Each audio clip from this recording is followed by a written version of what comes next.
CSO, 그러니까 최고 안전 책임자 선임하기만 하면 대표이사는 중차법 처벌 안 받는다던데? 그러면 CSO는 책임이 없어?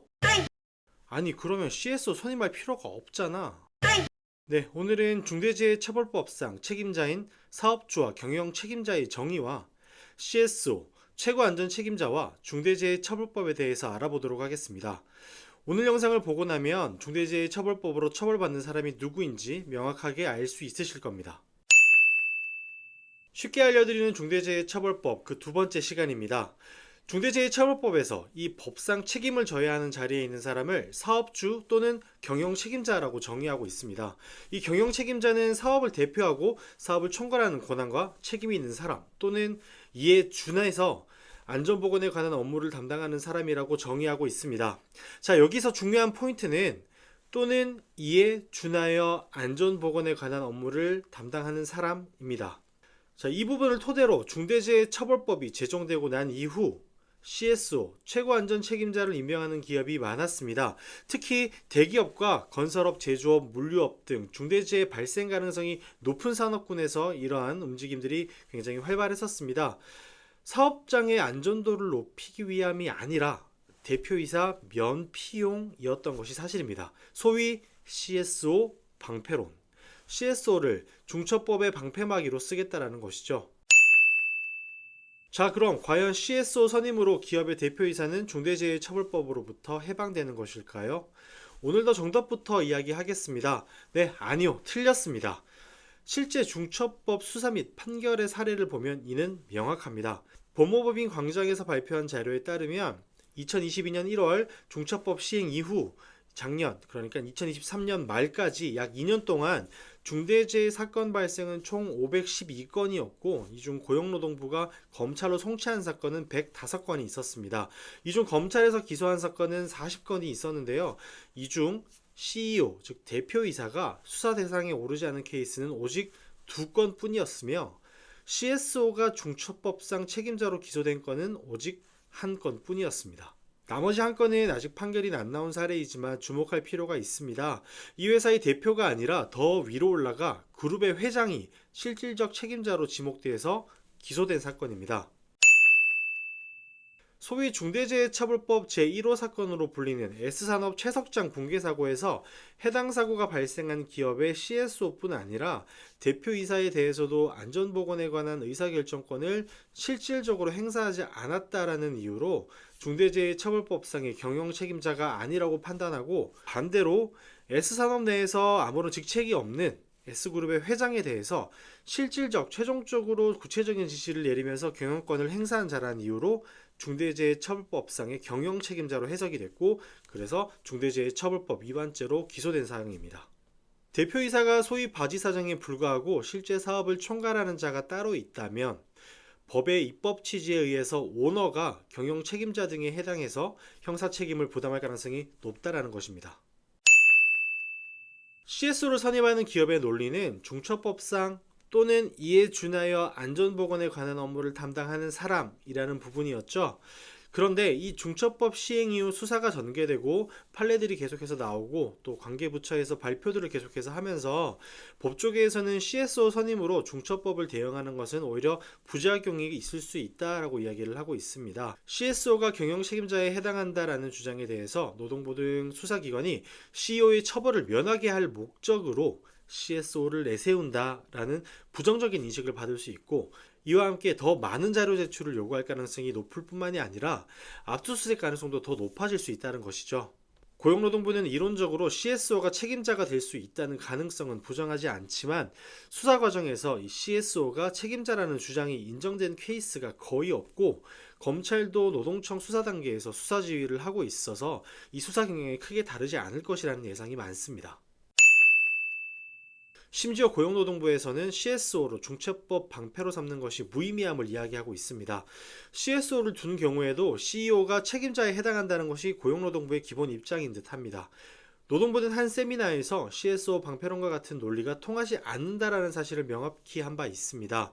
노동부 모 과장은 수사 과정에서 기업들이 가장 많이 주장하는 것이 CSO에게 모든 것을 위임했고 나는 아무것도 모른다 이지만 실제로 조사를 해보면 CSO가 대표이사에게 보고를 하고 지시를 받아서 최종 결정을 대표이사가 하는 구조를 쉽게 찾아볼 수가 있었다. 그리고 이런 경우에는 대표 본인이 아무것도 모른다라는 주장이 도리어 경영 책임자로서의 의무를 다하지 않았음을 스스로 인정하는 꼴이 되는 경우가 많다라고 발언한 바가 있습니다. 한편 대한상공회의소는 중대산업재해 단계별 대응 방안 보고서를 통해 수사 사례를 분석한 결과 법 적용 대상이 CO라는 점이 명확해졌다라고 지적한 바 있습니다. CSO가 있더라도 수사기관에서는 CEO를 의무이행 주체로 보고 적극 수사하는 경향을 보였기 때문이죠. 자, 그럼 CSO 선임은 무의미한 것인가? 현장의 안전 향상에 있어서는 유의미한 기여를 할 가능성이 매우 높습니다.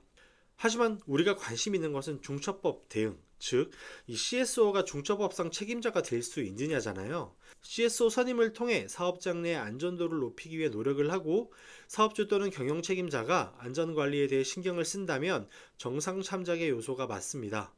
네, 이론적으로 가능은 합니다. 하지만 매우 까다롭습니다. 엄격한 요건을 갖춘다면 CSO가 경영 책임자 등으로 인정될 가능성은 있습니다. 안전보건에 관해 총괄하는 권한과 책임이 이 CSO에게 모두 부여되어 있어야 합니다. 즉, 안전보건에 관한 최종 의사결정권을 이 사람이 행사할 수 있어야 되는 것입니다. 그리고 CSO에 대한 권한 부여는 주주총회, 이사회 등을 통해 공식적으로 진행이 되어야 합니다. 실제 고용노동부 세미나에서 단순히 안전보건만을 책임지는 사람이 아니라 안전보건조치를 위반하는 현장 소장이나 공장장에 대한 징계권 및 작업 중지 권한을 행사하고 도급계약을 체결하면서 계약 상대방까지 정할 수 있어야 한다라고 이야기를 하고 있어요. 그리고 안전만을 담당한다고 해서 책임자로 해석할 수는 없다라고 거듭 강조하고 있습니다. 누가 중대재해처벌법상 책임자에 해당하는지는 기업이 임의로 정할 수 없습니다. 중대재해 발생 시 재반 사정을 종합적으로 고려를 해서 안전보건에 관한 최종적 의사결정 권한이 누구에게 있는지를 기준으로 판단되는 것이죠. 그런데 수사기관은 중처법 위반 사건 수사에 있어서 원칙적으로 CEO가 경영 책임자에 해당하는 것으로 보고 있습니다. 따라서 기업 입장에서 CSO가 안전보건에 관해 최종 의사결정권을 가지고 있다는 점을 적극적으로 입증해야 합니다. 이때 CEO의 책임을 회피시키고 또 그 책임을 CSO에게 전가하기 위한 것이 아니라 기업이 재해 예방 및 안전보건 관리를 더 효과적으로 할 수 있도록 CSO에게 정권을 부여하는 안전보건관리 체계를 수립한 것이다 라고 설명을 하고 이를 입증해야만 하는 것입니다. 만약 CSO가 충분한 권한을 부여받지 못한 채 단순히 CEO의 책임을 회피하기 위한 용도로 만들어진 자리라고 하면 안전보건에 관한 의사결정에 대해서 전혀 관여를 할 수 없겠죠. 이런 경우에는 CEO가 여전히 경영 책임자 등에 해당함에도 불구하고 중대재해처벌법상 의무를 다하지 않았다는 이유로 더 큰 처벌을 받을 수 있다는 점을 반드시 유념해야 합니다. 중대재해 사건에 대해 수사기관은 안전보건에 관한 사항을 실질적으로 그리고 최종적으로 결정한 사람을 경영 책임자로 특정하기 위해서 각종 결제 서류, 이메일 등을 광범위하게 조사한다고 합니다. 한 예로 A건설사의 경우 관련 자료 이미 제출을 요구를 받았어요. 이때 뒤늦게 CSO 관련 위임정결 규정을 고친 것이 발각돼서 압수수색 당한 바 있습니다. 그리고 앞서 언급드린 CEO, CSO가 아닌 회장이 중처법으로 기소된 케이스를 주목할 필요가 있는데요. 토사 붕괴의 직접적인 원인인 토사 기울기 미준수뿐만이 아니라 야적장의 하부부터 채굴하는 작업 방식, 석분토 야적장 설치 및 생산량 상향 결정과 같이 사업상의 경영 판단까지도 안전보건에 관한 의사결정의 하나로 열거한 점을 보았을 때 통상적으로 CSO가 담당할 수 있는 제한적 범위의 안전보건에 관한 의무에 대한 의사결정을 가진다는 것만으로 중대재해처벌법상 책임자로 인정받기는 매우 어려울 가능성이 높습니다. 경영 책임자가 중대재해처벌법으로 처벌받는 것과는 별도로 CSO를 포함한 안전보건 총괄 책임자는 산업안전보건법 위반으로 처벌받고 형법상 업무상 과실치사가 적용되기도 합니다. 실제 중처법 시행 이후 최고형이 선고된 사례의 경우에도 총괄이사가 산업안전보건법 및 업무상 과실치사로 실형을 선고받은 바 있죠. 즉 CSO 역시 중대재해 발생 시 법의 처벌을 받습니다. 네, 오늘은 CSO와 중첩법에 대해서 알아보았습니다. CSO 선임만으로 사업주 또는 대표이사가 중첩법으로부터 안전해지는 것은 아니었습니다. CSO가 실질적인 책임자로 해석될 수 있는 권한을 다 받았을 때, 그리고 CSO가 책임자로 해석될 수 있지만 이를 입증하기 위해서 굉장히 어렵다라는 부분 확인할 수 있었습니다. 자, 여러분, 중첩법 제정의 취지를 먼저 살펴봅시다. 사고 나지 않게 신경 쓰라는 거죠. 그리고 신경 썼지만 어쩔 수 없었던, 막을 수 없었던 아차 사고에 대해서는 처벌하지 않겠다라는 것이죠. 기존의 산업안전보건법에서는 사업주가 안전보건관리 책임자를 지정한 경우 대표이사 등 기업의 실제 의사결정권자와 경영 책임자는 쉽게 빠져나가고 그 밑에 있는 현장 관리자들만 처벌받는 경우들이 굉장히 많았던 것이 사실입니다. 이 중첩법이 그에 대한 반성적 차원에서 만들어진 법이라고 생각을 하셔야 될 것 같습니다.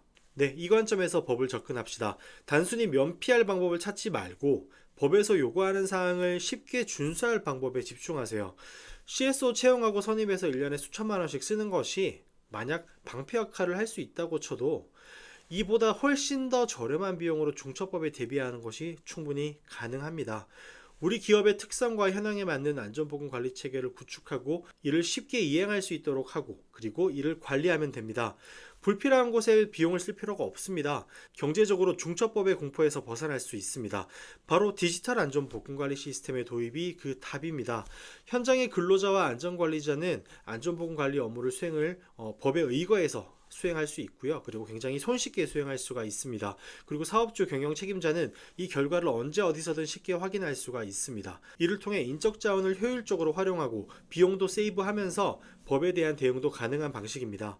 꼭 디지털 안전 보건관리 시스템을 도입하시기 바랍니다. 그리고 이왕이면 공공기관 등에 납품한 실적이 있는 서비스다라고 하면 더욱 믿음이 가겠죠.